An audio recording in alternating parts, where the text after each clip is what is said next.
वर्ष आज 2083 सालको आज पहिलो दिन वैशाख 1 गते। आज धेरै मान्छेहरू रमझम घुमघामतिर आएका छन्। यहाँ घरबाट देखिएकै व्यापक रमाइलो छ, एकदम मजाले रमाइलो गरिरहेका छन्। को छन् त यस्तो मजाले नाचिरहेको छ एउटै ड्रेसमा। कति रमाइलो गरिरहेको छ। यता गाडी यहाँ पनि छ नि, व्यापक रमाइलो भइरहेछ। केटाहरू पनि यहाँ मजाले बाइक साइक राखेर रमाइलो गरिरहेछ।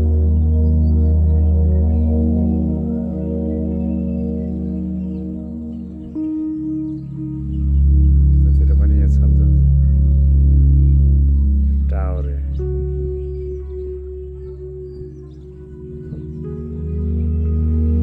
अहिलेको प्रविधिले कहाँको मान्छे कहाँ देखिनु पर्ला आजसम्म।